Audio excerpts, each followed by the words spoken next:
Hey Raghunath, tell everyone about our Patreon community. Sure, Kastuba. The Wisdom of the Sages Patreon community is an incredible online yoga resource. If you like the type of yoga wisdom and culture we share on the show, then our Patreon community is a great next step.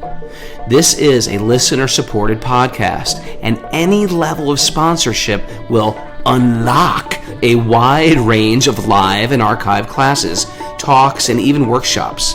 Raghunath teaches, I teach, and we have a host of other excellent teachers on topics ranging from yoga philosophy, asana classes, storytelling, Ayurveda, kirtan, cooking, meditation, and a lot more. We even have an incredible online Bhakti 12-step recovery group.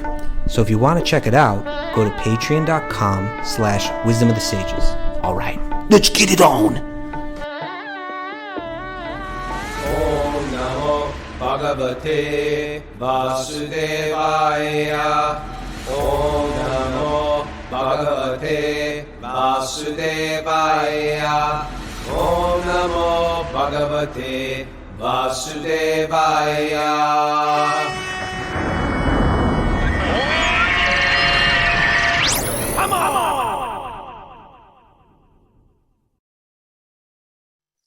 Live from Super Soul Farm, this is Wisdom of the Sages, a daily yoga podcast with your host, Raghunath, and co-host and senior educator at the Bhakti Center in New York, Kastuba Das. Welcome to the show, everybody. Welcome to Srimad Bhagavatam. It is Friday, and we're doing it every day, waking up early. Srimad Bhagavatam every day. That's what they say. That's the medicine. And that is the, sometimes you get a medicine, they say, okay, every day or every 6 hours you can take this. That's the Srimad Bhagavatam. Every day you take this medicine. All right. And what happens? All that is troublesome to the heart will become eradicated. It's not me saying it. That's Vyasadeva saying it. Good morning, Kastuba. Good morning, Raghunath. Here's to you. Thank you. In your Me polo and Mara shirt. went on a date yesterday. Is that why you put on the polo shirt? No, it's just because I put it on. What did you wear on the date? What did I wear yesterday? That white button. Just like that white button down. Mara said I look nice. Oh. You two exchanging compliments. You look so nice. She looked very nice. Yeah, romantic date in Troy, New York. Troy. I've heard bad things about Troy. It's got a weird twist of like crazy ghetto. Anything could go down at any minute. It's also got this really like Mara's private school was in Troy. It's got RIT, which is like a very, very prestigious school. RPI, RIT. RPI is like a very, very prestigious university, an engineering university, I think. And it's got these incredibly charming buildings, and the Hudson River flows through it. But it's got this ghetto element, like stuff could go down at any second feeling. All right. Do you get that? You get that vibe? Yeah, not where we were. I feel like we were kind of in the safer part. Nothing safe, Mara. What have you learned from the Bhagavatam? Did you know? I will say that the Bhagavatam, Yes. it really punctures the romance of material existence. It doesn't on a regular basis. You're reminded that. Kind of that friend that tells you the truth. I hate to start our morning like this. It's the friend that tells you the truth. Hey, The Bhagavatam is the friend. That's a great takeaway. The Bhagavatam is the friend that tells you the truth. Hey, that looks bad on you. Yeah. Hey, don't wear those shoes. Hey, comb your hair the other way. Hey, you should have never shaved your head. That it is. Or heavier things than that, not just surface level things. Like, hey, that guy you're going out with, he's crazy. I knew him from high school. Yeah, right. You had nothing but suffering down that path. Yes. It's true. Hey, you're going to die. That's what Kade Brown says. That's what it says. Yeah. Hey, you're going to die. Better wake up. Think about that. Yeah. So anyway, but it does break that. But it's the friend that says, hey, this whole thing you're doing right now, like creating some type of like significance and meaning in this temporary world, it's about to crumble in a moment. There's no safety here. In a moment, you could be like, grab your things, run for your life. The world has that reality. Did you see that thing I posted about sinkholes? No, I didn't. Someone knowing I love sinkholes so much posted me a great sinkhole story that I put on my stories. You just like that idea that the very ground could just fall out right from under At you. any moment, all your foundations could. And it was like they built this whole housing community, like they do in the suburbs. A big housing Was this in complex Florida? with. I think it was like somewhere in the desert or something, like Arizona or something. And all of a sudden, a little sinkhole starts in one guy's front yard. What they find is they built this entire city on top of old mines. And as they explored the sinkhole deeper, there's just underground streams and caves. And they even found an old car there. Interesting. Oh, no. I-95 in Philly collapsed on Sunday morning. This just in. They're just dropping, Raghunath. Things are just dropping. House for 8 years because. Let's not get too caught up in the chat right now. It's interesting stuff. Bring it back. Anyway, the idea is that materially speaking, we've created meaning. We go into different types of romance, different hobbies, different relationships, get into different, even education, to forget about the ultimate reality. That's why that song, I'm in Defense of Reality. People claim spiritualists are like, you got your head in the sand. You believe some God will save you. Material life is about forgetting the ultimate reality, which is we are temporary beings floating around in this world, and everything eventually collapses. We're eternal beings floating around. Yeah, that's the good news. Okay. Like the Christians say, this is the good news. This is the good news of the Vedas, is that actually everything will crumble, but we're spiritual beings. Okay. So that's where our investment should go. That's where our concept of self should go. I'm a spiritual being. I have actually spiritual significance. I actually have spiritual. Yes, there is like a whole phantasmagoria, an entire fantasy that we're creating around us to forget. But there actually is substance, and we can bring substance even into a temporary world by finding our contribution, by finding our connection, by finding our offering. And in that, we excavate our spiritual self. And then we find our dharma, our what we have to give back to source. Okay. I didn't mean to get that deep this morning, but well, it all stemmed from a date. I don't know how it stemmed from the date, but okay, good.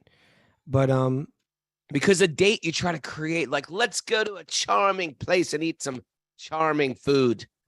That's a date, Yeah. Let's talk about charming things. We went on a charming japa walk. I still don't see the connection, but okay. Because I was saying the Bhagavatam is that friend that tells you the truth. And I was saying the Bhagavatam's truths haunt me when I try to escape into illusion. Oh, okay. Get it? Okay. In what sense the whole thing is very simple. Tell me, master, tell me. It's just that, like, we were talking about Richard Dawkins the other day. Yes. And we were using, I think this is a strong analogy of the Mona Lisa. You have the painting, and he's examining with his instruments, or he or people like him. They may have advanced academic degrees in sciences, Yeah. but the simple part they don't have No. down. And it's all really quite, you don't need that. You could use that PhD to analyze the nature of the paint and the pigments in it, the oils that are in it, the cotton that the canvas is made out of. You could date that cotton, maybe. I know people, they have ways of dating things, and Yeah. what kind of cotton was made and what kind of, you can narrow down what continent that cotton was from by its, elements within it, and you can, Yet age it in certain ways. Yeah. Yet still, right? Well, my Different. point is, all of that you could go into unlimited depth, more depth than they or we know of, in terms of what can be discovered in those elements? What clues are in there? Mm. But the real simple thing is that a child could look at that painting and say, there was a painter. Obviously, there's someone that consciously arranged this paint in this way. It's very clear. Mm. But they can look at this world and they can break it down, with in ways that they never could before, as science, in one sense, advances. Mm. But advancing means it ultimately means not advancing into how deep I am in the illusion, but like, what does it tell me about life? When I look at that paint, it tells me there was a painter. What does it tell you about the artist? When you see peonies are all in bloom right now, Kostuba. You may not know that living in the concrete jungle, but the peony. Too. But what is the? Do you? Yes. But the interesting thing is, you're superior to me. Okay. I'm better. But it says, like, who is behind these peonies? Who is the genius behind them? They're big, they're fluffy, they're fragrant, they're gorgeous, they're multi-layered. It's obvious someone's behind that big, fluffy, fragrant flower. And so what you said to me, that it's just the simple truth. Now, some of this we may have to hear from another source, but if you can hear it and then just look at the world through the lens, it just starts to click. Things start to fall in place. Yeah, I am this spark of spiritual energy. I can tell because I've been in this changing body, but I've been perceiving it all along. I was in a different body when I was a 3-year-old, and I was in a different body when I was a. Why are you laughing? I'm just thinking about life. I'm listening. Just laughing. I was in another body as a 12-year-old, and as a 20-year-old, and as a 30-year-old, et cetera, et cetera.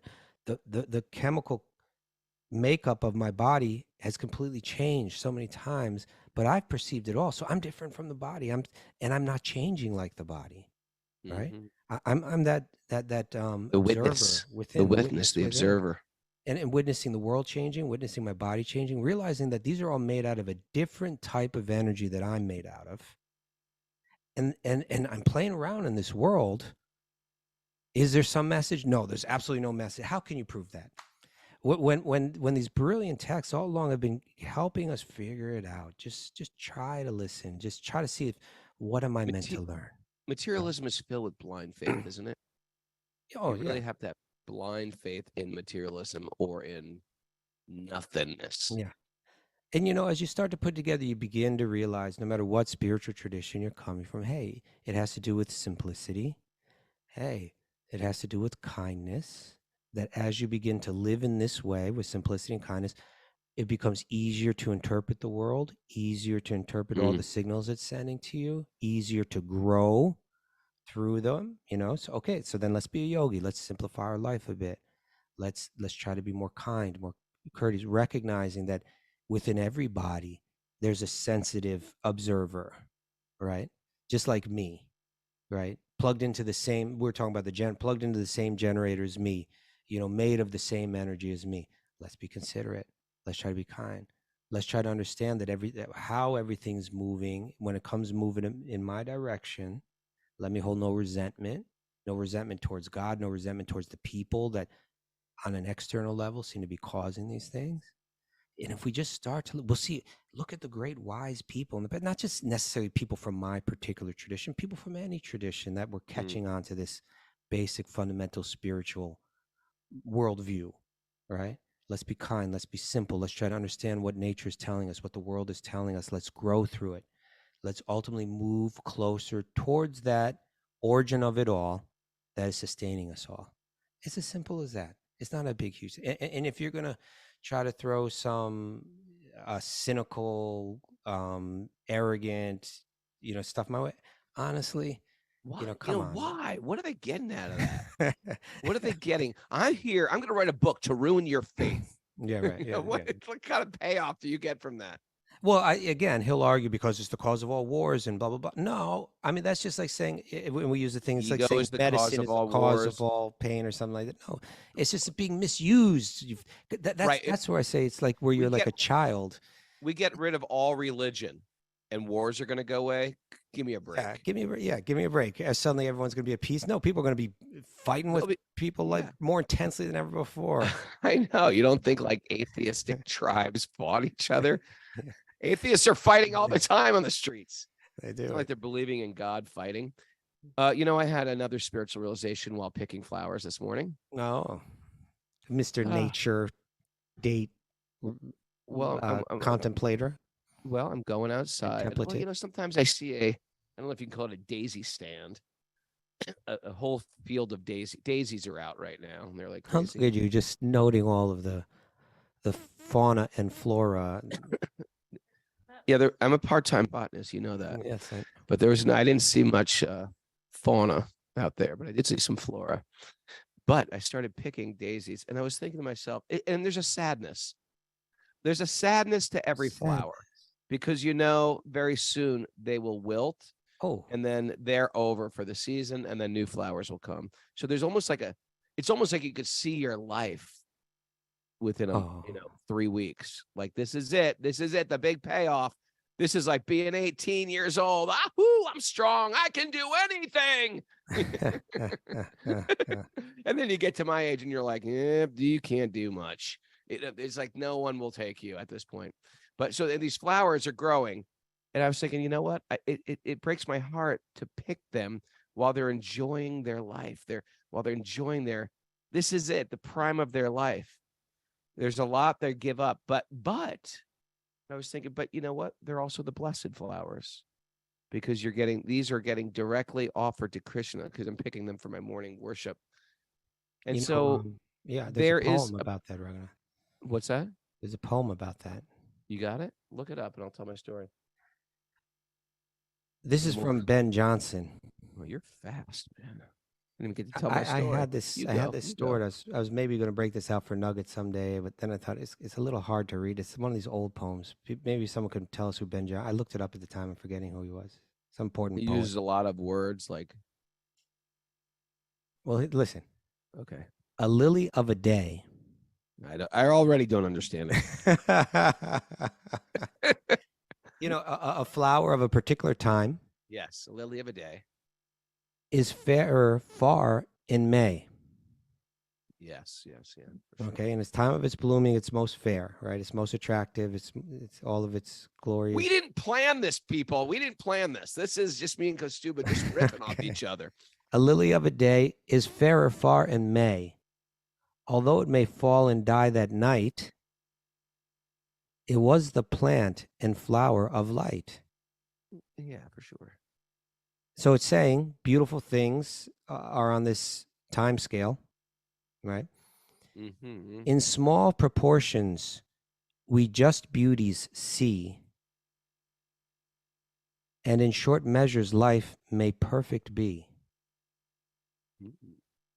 In other words, there's a perfection in that moment for the flower, but we also know that time's going to take it away, wipe it out. Right? You with me? Yeah. I came up with it. Did you write that? Practically.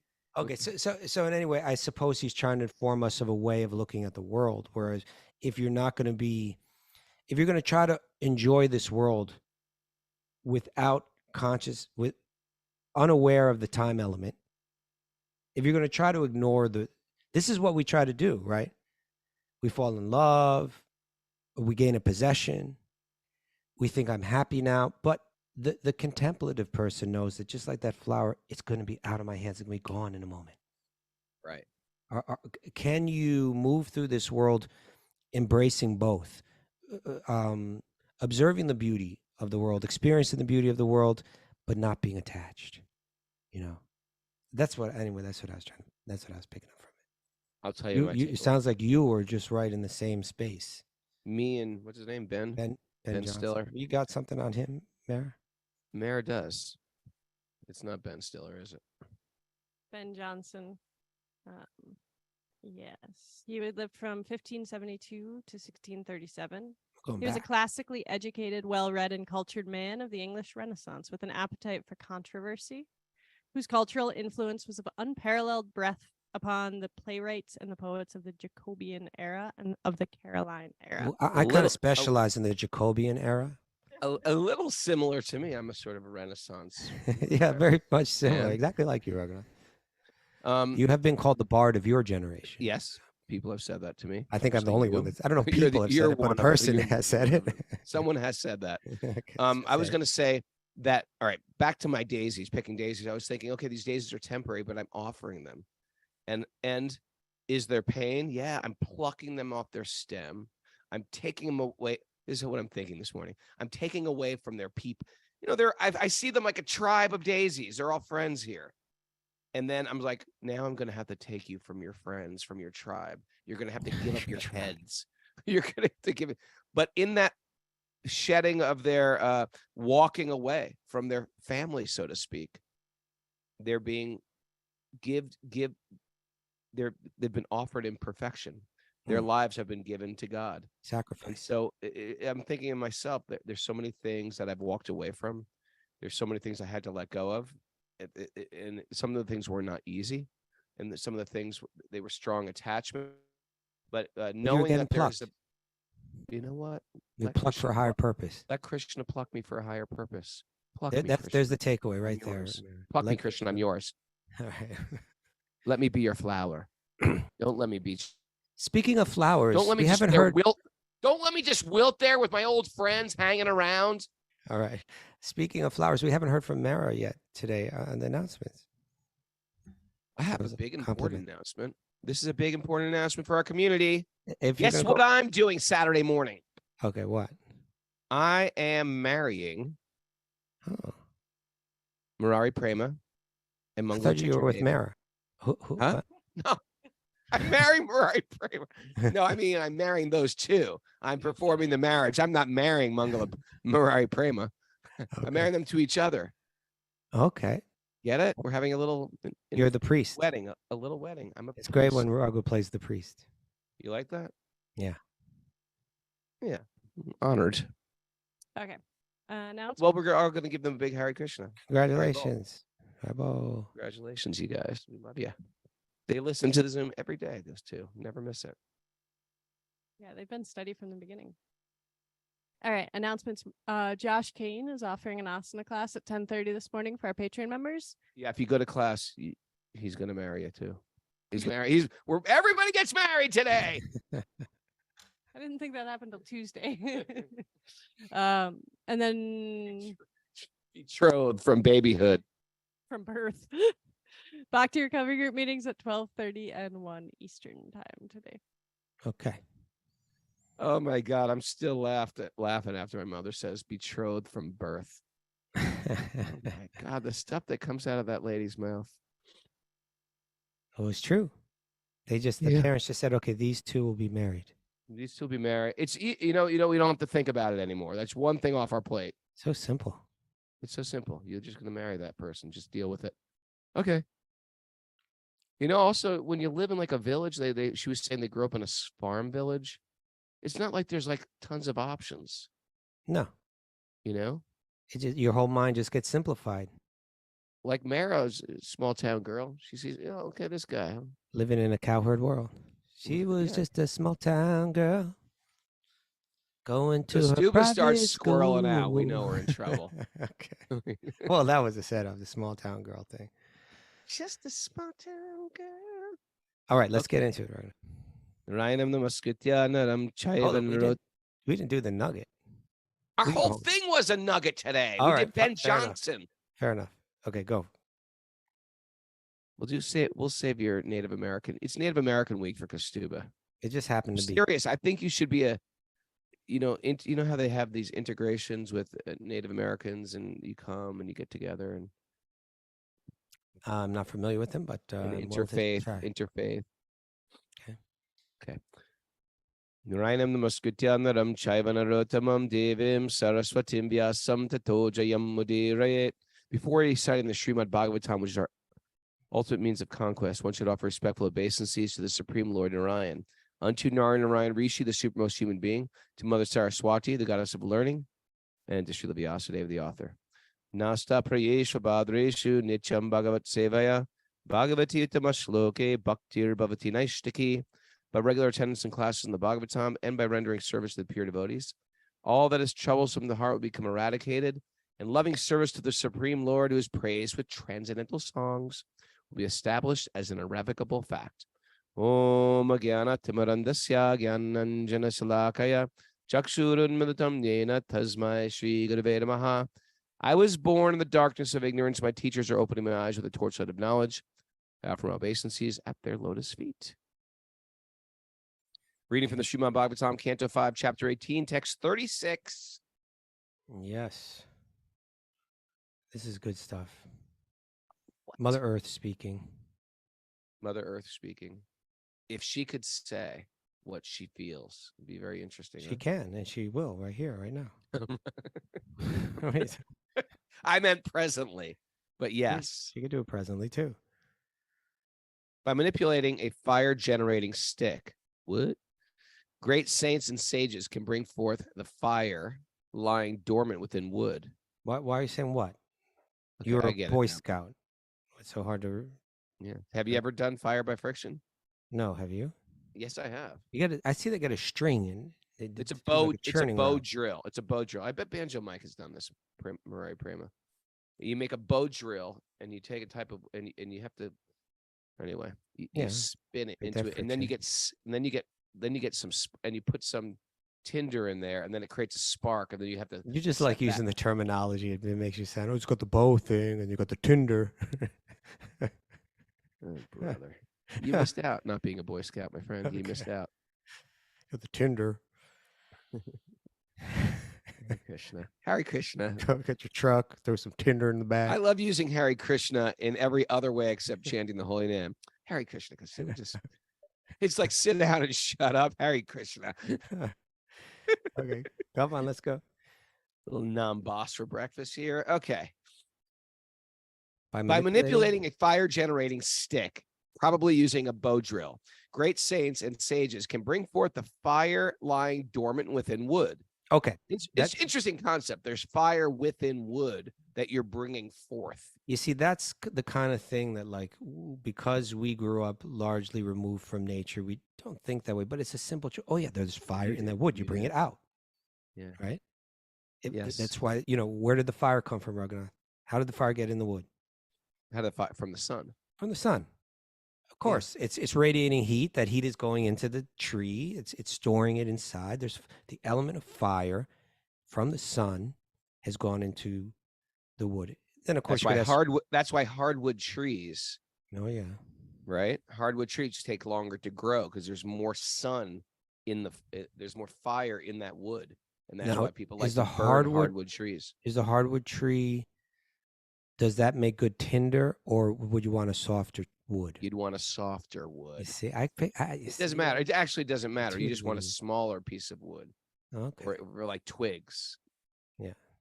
Or But harder fibers. wood takes longer to light, doesn't it? Yeah. So you'd Okay, add so that then you later. want a softer wood for the tinder. Yeah. Okay. Good, because you got that. All right. Let us get. Okay. So first, this is the point that is trying to.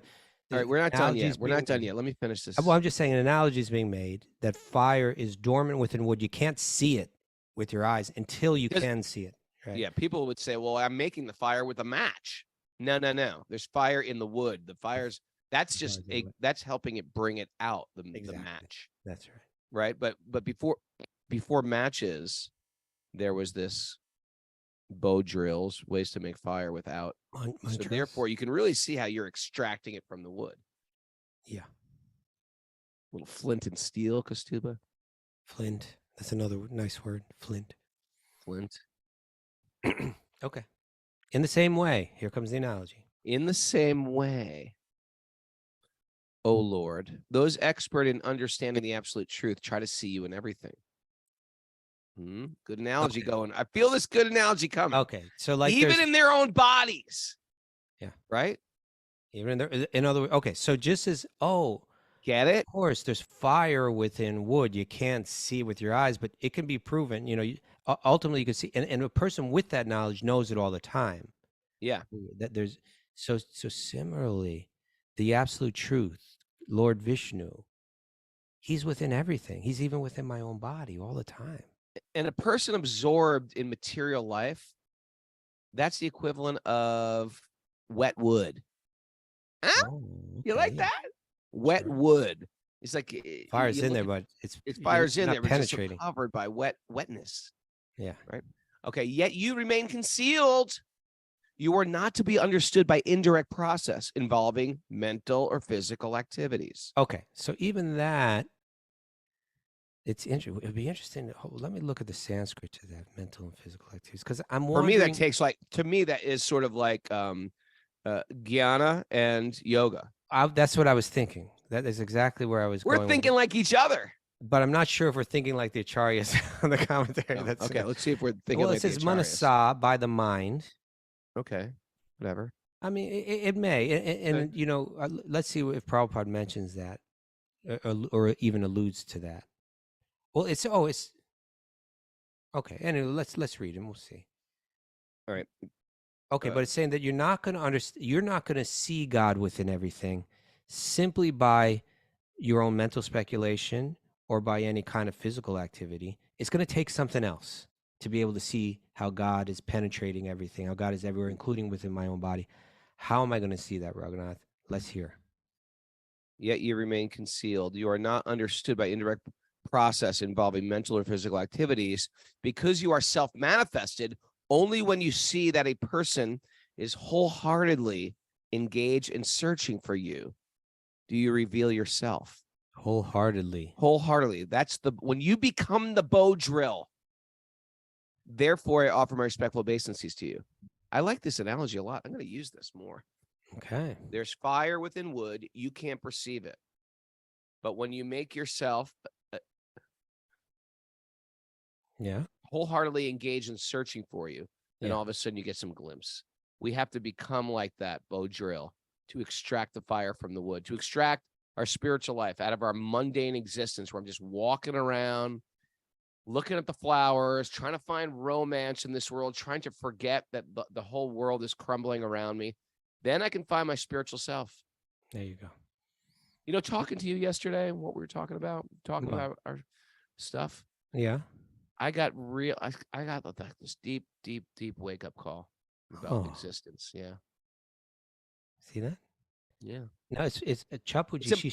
Go ahead. What I'm just saying, it's important to have devotee friends that you can just talk to, share with, hear from where they're sharing, share with them, then they're hearing. It's important to have these very sober, because Stubby is my sober friend. Well, we were saying earlier in the show that the Bhagavatam is that friend that tells you the truth, and we say in the verse that we chant every morning, not Narayanam Namaskritya, but the next one, what is it again? Nasa Prayeshva Nasta Prayeshva Bhadreshu Nityam Bhagavata Sevya.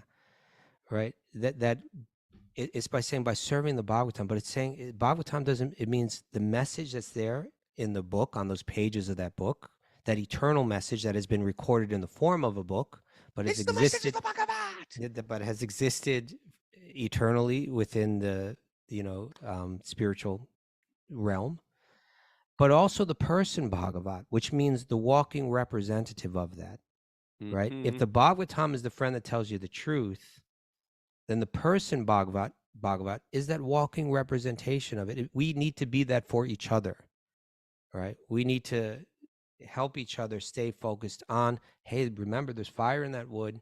Hey, remember we're meant to be using the bow, and if we're not creating that friction right now, we're wasting time in this life, and we're going to go backwards possibly. The whole material world is just trying to forget.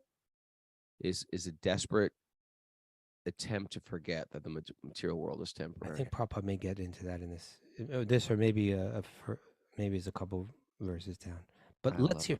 Chapu, she shared one sentence from this commentary, which is the exact sentence I put in my notes, Raghunath. Yeah, tell me. We can read that now, but let's read the entire purport. But what she wrote there and what I also wrote is this is what Prabhupada says, when one understands that the Lord is situated in everyone's heart and actually sees the Lord present everywhere. It sounds like Black Elk speaking here, right? The Great Spirit is then that person has perfect knowledge. That's what we are meant to understand. That's what Richard Dawkins, with all his learning and all his degrees and all his experimentation and all his speculation, just couldn't see that. It's like Who you're would looking you, at the who would wood. you rather be hanging out with, Richard Dawkins or Black Elk? Oh, I'll be with Black Elk any day. Right? At least if I want to, Like if there's I improve right. myself, make better use of my life, I'll be with Black Elk. I'm hanging with Black Elk. Yeah. What would you rather hang out with, me or Richard Dawkins? You, Raghunath, definitely. Okay, just making sure I made the list. All right, let's hear this commentary. This is You're like, well, Richard Dawkins could be interesting, and he is famous. I just hang out with him for a while, pick his brain, and then maybe I'll hang out with you. Okay, so hold it. You want the purport? Yeah, remember in the last Bugs verse crawling on me. What?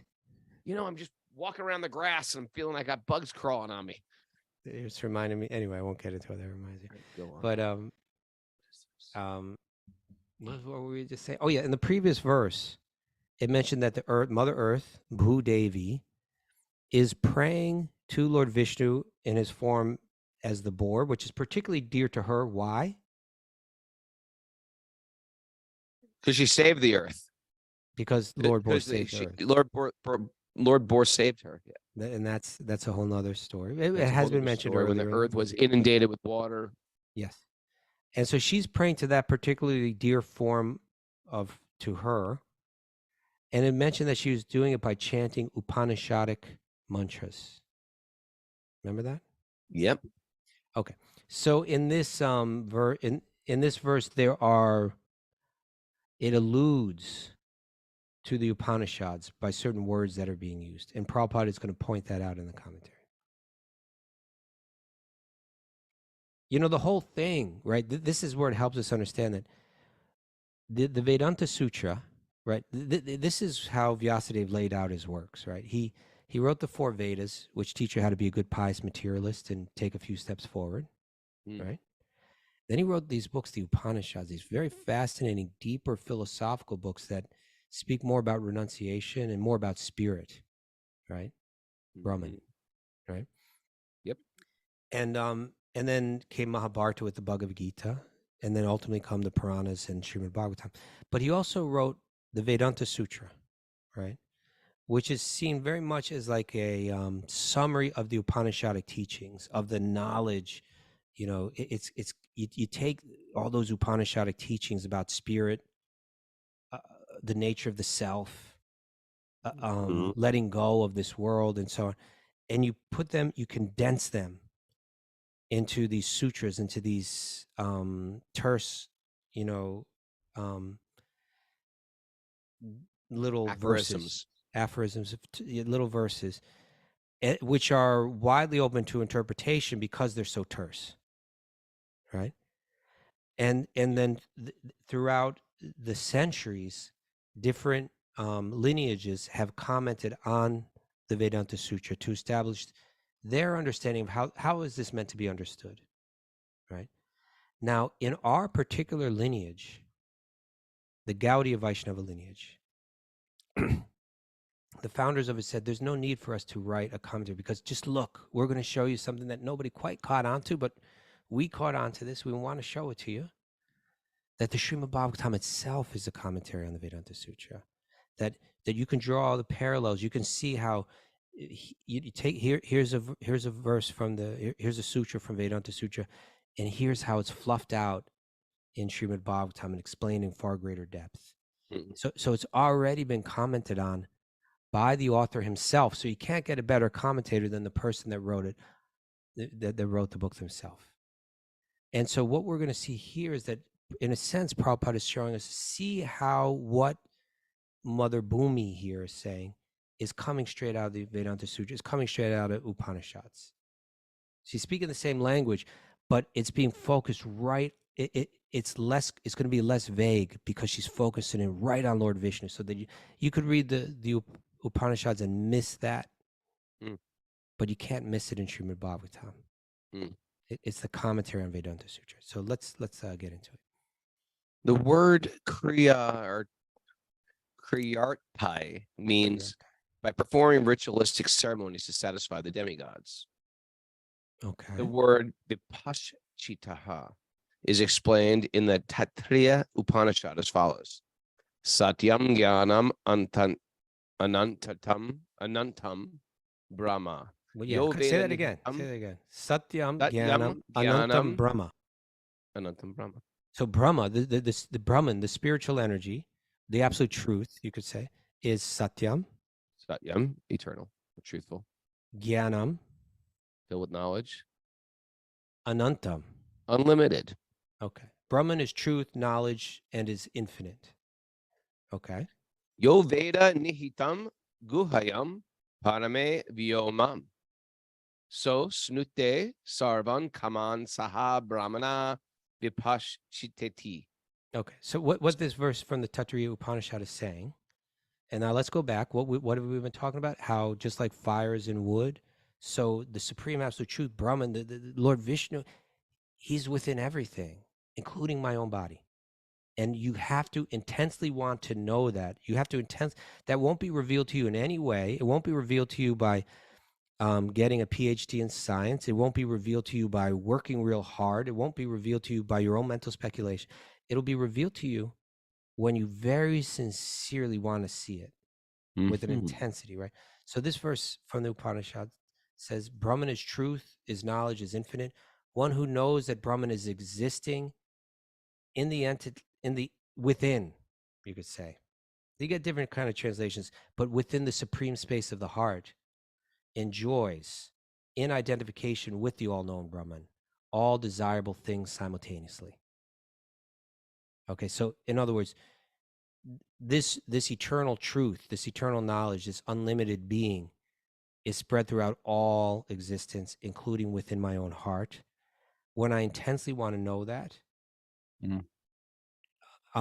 then and I know that and I feel that, then I'll enjoy all desirable things. There'll be nothing left for me to be searching for.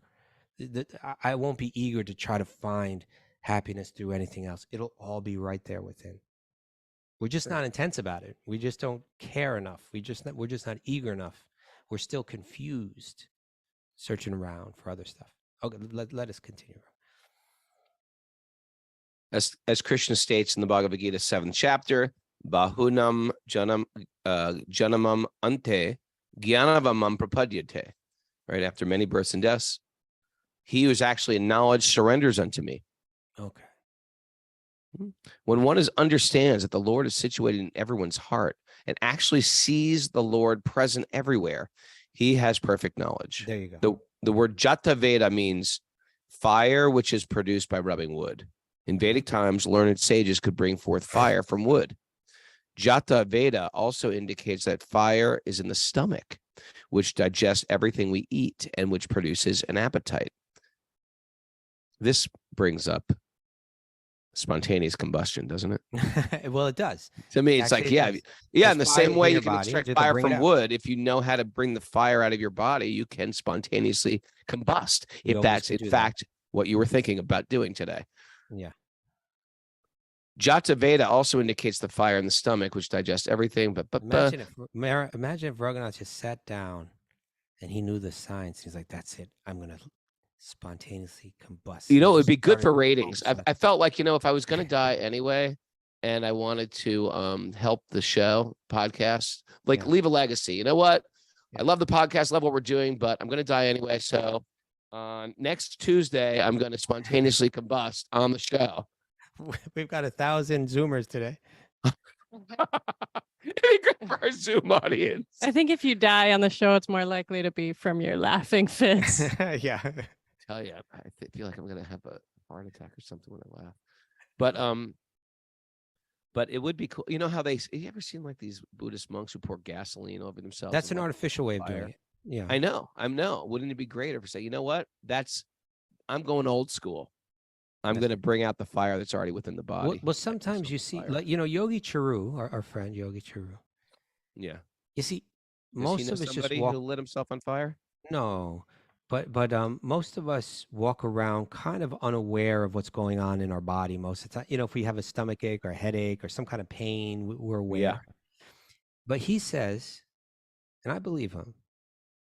He says, like when I think of my abdominal region and all the different organs that are in there and all of that, to me, it's just a big.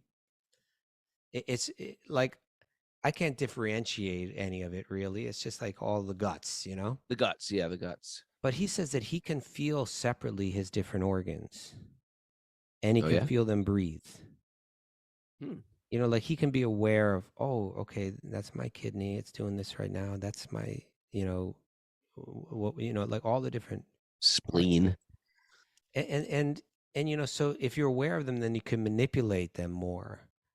You've seen this. What is that thing people do when the yogis do when they kind of get that they pull their stomach in and they get that thing churning? What do they call that? Tummy churning. You know what I'm talking about, right? Yes. They kind of lean forward and they pull it all in. They draw the belly in. Some kriya, it's some. Yes. Agni. Sara. Thank you, Lori Pag. So who knows how they light themselves up when they do, but somehow they create that friction in there, within. And they bring out all the fire within the body, just like the fire within a wood, and light themselves. Sati did that in the back in the 3rd canto we read about, right? Right. I like to see Lori Pag doing their Agni Sara Kriya, and then doing it, demonstrating, and then bursting into flames. Lori, wouldn't that be great? Hold it, things are getting hot. Slow down. Slow down. Come on, Lori, we got a retreat to do. She burned herself on the first day. Burned out. It put it out. Anyway. Okay, let's keep going. Enough talking about lighting ourselves on fire. There's more to this commentary. Yeah. Okay. In Vedic times, learned sages could bring forth. Okay. The Supreme Personality of Godhead is understood by chanting the Vedic mantras. Sarva Vyapi Sarva Bhutantar Atma. He is all pervading and he is within the heart of the living entities. Karma Yaksha Sarva Bhutad Vasaha. He witnesses all the activities of the living entity. Shakshi Cheta Kevalo Nirgunas Cha. The Supreme Lord is the witness as well as the living force. Yet he is transcendental to all material qualities. Nirguna. Right? Nirguna. That doesn't mean he has no qualities. It means he has no material qualities. Yeah. Or he's beyond the influence of those qualities, those energies. Right? Let's see if we can get another verse in. What do you say? No, well, we could, but maybe we just discuss this. Ride this one out, Raghunath. You want to ride this one? Okay. Yeah. Slow it down. Yeah. So let's all reflect on this, right? We have Mother Earth. Yes. She knows things that we don't know. She's aware of things that we're unaware of, right? She got far greater insight than we have. Yeah. And so Vyasadeva is saying, let's hear from her. Let's make sure we put this in the book. Let's hear her prayers. Right? We're traveling around the different universe, hearing prayers. We heard them from this person, we heard them from that person. Now we're hearing them from Mother Earth, and she's sharing this insight. It's saying that just like there's fire in that wood, it can be brought out by someone that knows it's in there all along, right, and knows the process. So similarly, God is within everything, penetrating everything. It's the only way that makes this whole universe work. It's the only thing that makes the planets float, in the atmosphere. It's the only thing that makes the tides come in and come out. It's the only thing that makes the rain fall and the plants grow, that there is a painter behind this painting. That's Lord Vishnu. And he's penetrating the entire thing. It's his energy. It's his awareness that's penetrating everything. Okay. But you can't know that you can't truly know that through any kind of artificial way. That kind of knowledge is not accessible by ordinary means. It's really only accessible through, it uses the word wholeheartedly searching. That means completely sincere searching. With wholeheartedly means I do want that, but I want something else also. No, then your heart is divided, right? I'm interested in spiritual stuff, but I'm also interested in whatever, right? Enjoying this or enjoying that or the material realm. No, wholeheartedly, with full sincerity. This is we just got to get to this point. Everybody listening to this podcast, we're probably all to some degree half-heartedly, three-quarter-heartedly, 25%edly, heartedly, want to know, want to see God in everything. But we're not. We're going to only know it theoretically until we're wholeheartedly engaged in searching for it. And what Krishna does is he throws us these bumps in life to remind us, hey, you're half-heartedly into this and your world is falling apart. Isn't it time to be to search wholeheartedly, right? We probably all think we're more into it than we actually are. If we were to analyze the moments of the day, like, I'm really into this. That's another thing where we need a meter on our forehead all the time. Yeah, it's like, oh, wait, look, Stu was only 4% into it. I thought you were like a 80. Not to judge others, to judge ourselves, Raghunath. That would be great. How Krishna conscious is he today? Imagine we were just at the Rath Yatra. There's like thousands of devotees walking, and they all had like a rating of a meter. A meter, this, like, oh my God! Leading the kirtan's like a 4%er. I thought he was insane. He's actually wholehearted, and he's the only one. This random guy on the street, like picking up a flower that's fallen and smelling it. He's like a 98. 98. He's almost there. He's almost there. And that big leader who seems to be. They only got like a 6% going. Meters. We need meters. It would likely be something like that. We'd see across the different. It would sometimes be the person that we do expect would have that high rating, but that meter's changing too. What do you mean? That meter's always in flux. It's not like I'm locked in at 6%. It's like it's changing. Sometimes I'm 6%. Sometimes I'm 60. Sometimes I'm 96. Well, things may fluctuate, but they fluctuate a bit. But like when you zoom out, you're kind of in the average of the day. What was your average, Raghunath? Yeah. Yes. What was your average? It was 6. On that date. It was 6. On that date, where was it? When you put on that fancy new polo shirt that you're wearing today, where was it? Right then.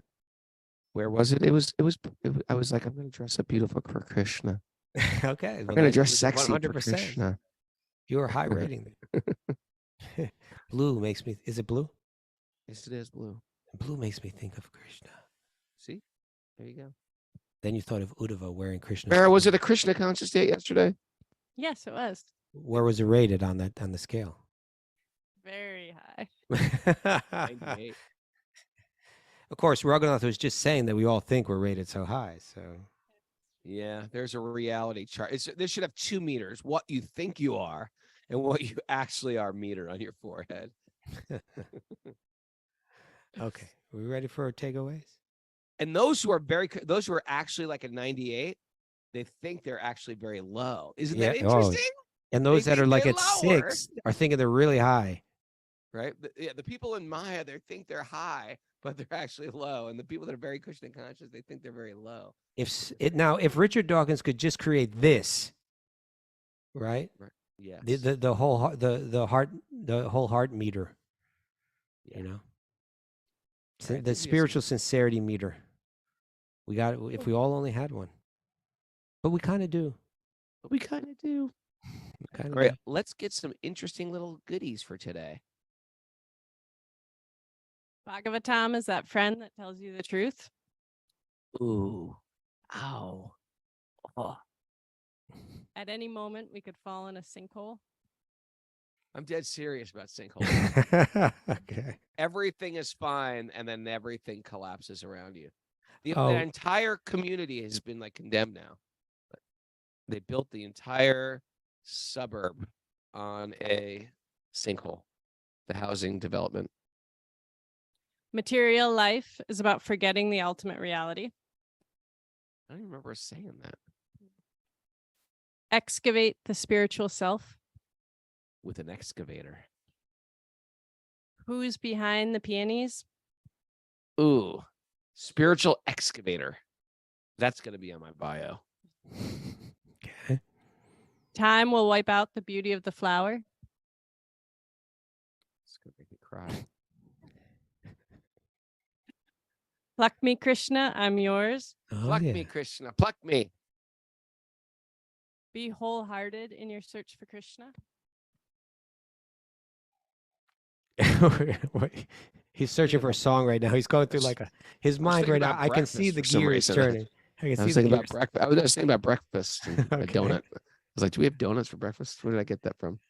Yeah, okay. And And become the bow drill. okay. Oh, ouch. Ooh, that was good. Become the bow drill. I'm talking about takeaways and I'm going to a donuts. How did that happen? There wasn't enough about spontaneous human combustion. You know what? We had missed. There's no spontaneous human combustion there. How many times? I would love to see the graph, the infograph. How many times we've talked about spontaneous Spontaneous human combustion on the show? What's the crazy thing is apparently it happens to some people without even trying. Well, you know, it's like I was thinking about Mara's kitchen fire the other day. That happened. Maybe that was spontaneous human combustion. The rags just burst into flames. Happens to haystacks. Barns burn down. Why can't it happen to a human body? It does. Especially if they're meditating. You know, these yogis can change the heat of their body, make one part of their body hot. Why not just like go so hot with that the whole thing just bursts into flames? It makes sense. They know how to do it. They know how to do it. Why? Who are these deniers? These spontaneous combustion deniers out there?